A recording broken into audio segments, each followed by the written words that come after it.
All right. So this will be the lecture for our India unit. There will be two different lectures, each lecture covering three different topics of India. The main ideas. So the first lecture here will be the Harappan um, culture, the Mauryan Empire, and the Gupta Empire. Harappan meaning Indus Valley.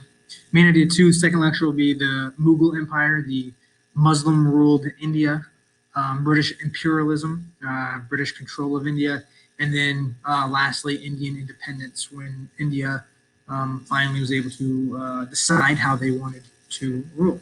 All right, so let's kick it off. The map here, so this is ancient India. When you hear the word subcontinent, the Indian subcontinent, the Asian subcontinent, it's referring to what we think of as modern day India. Here in the red is the Indus Valley. Right here, as you can see, the Indus River. So just like Mesopotamia, just like Egypt, even Rome and the Tiber, Greek in the Mediterranean, these early societies, these early cultures are always founded on some sort of geographic water source, usually a river, the ocean, or a sea. So the Indus Valley, the hairpins essentially. So when we think of hairpins in the Indus Valley, those are going to be used interchangeable for this class. So the Indus Valley would be right here, North India into Pakistan a little bit.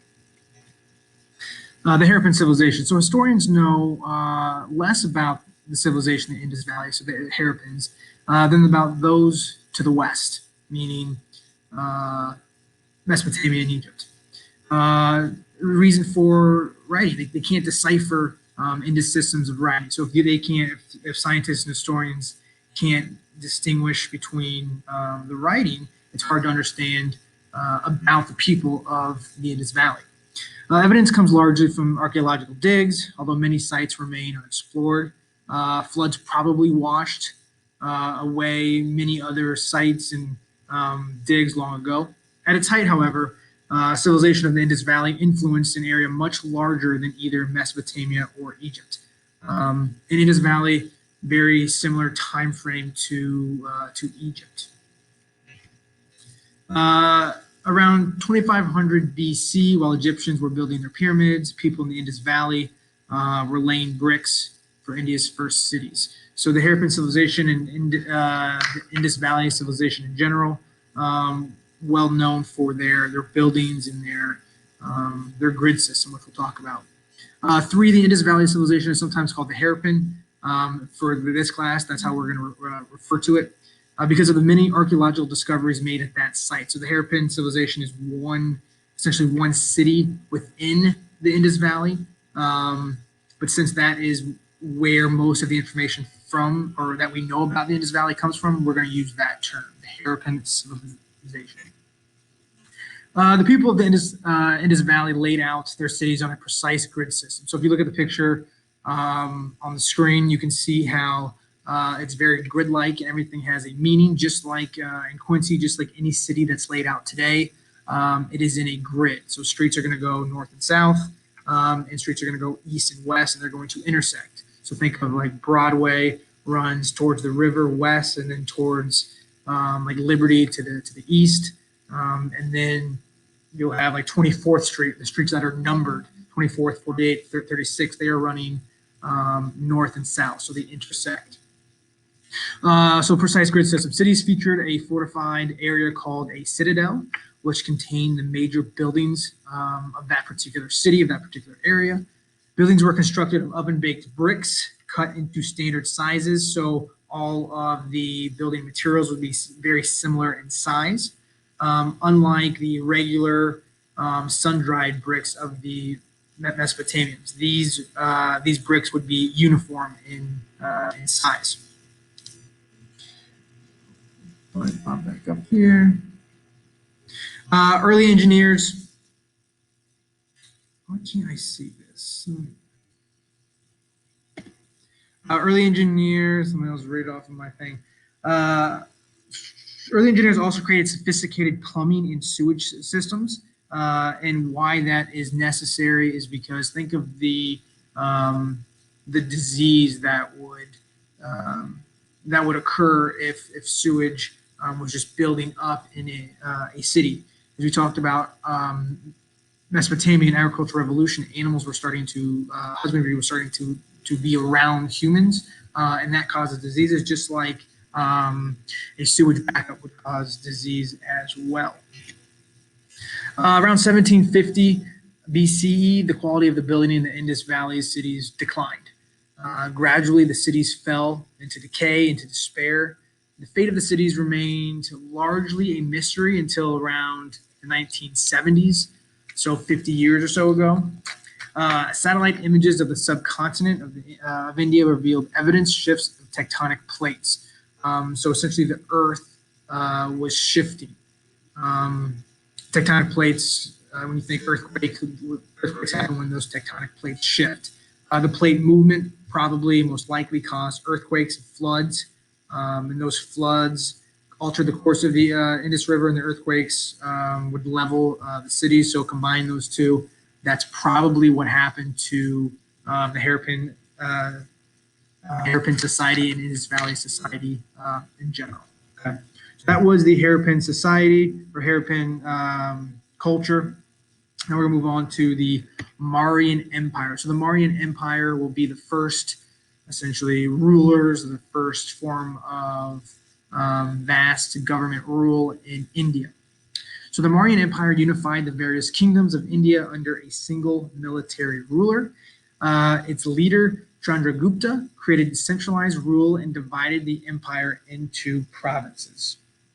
Provinces, think of like essentially states. So you can see here, the purple would be the Mauryan Empire. So this is where we're at right here, and we'll get to the Gupta here at the end of this main idea. This is where we're looking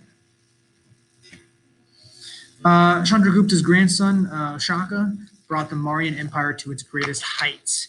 Ashoka, which we will learn about in class, was a Buddhist. Ashoka expanded the empire through conquest. In addition to military conquest, so he had roads built to connect the empire to other empires at the time to further trade. We'll talk about the Silk Trade, the Silk Road in class as well. And he focused on the fair and equal treatment of his subjects. So he was a liberal ruler, if you will, in terms of he was trying to figure out what the needs of his people were, and he would try to meet them. And we'll meet some people in this PowerPoint who did not do that. 8. After a bloody war with Kalinga, Ashoka promotes Buddhism in peace. He also preaches religious tolerance, which is accepting people of different religions, not persecuting.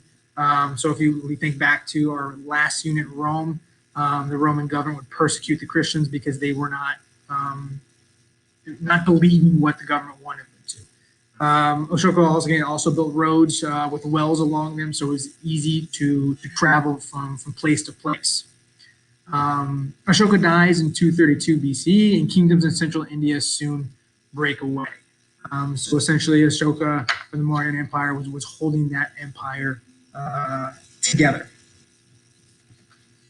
And then our last empire for main idea 1 are the Guptas, and you can see here in orange, this would be the Gupta rule. So the vast majority of the Indian subcontinent would be under Gupta rulership. So India's second great empire, the Gupta Empire, came to power in 320 CE, so after the Mauryan Empire declined. Chandragupta marries into kingship in the North India in AD 320. The Gupta Empire then became a flowering of Indian civilization, Indian culture, especially Hindu culture. So Ashoka was a Buddhist, spreading Buddhist ideas. The Gupta Empire really became the empire that promoted and established Hinduism within this subcontinent. Hinduism, Buddhism will give a whole class period on our whole class assignment on those two religions.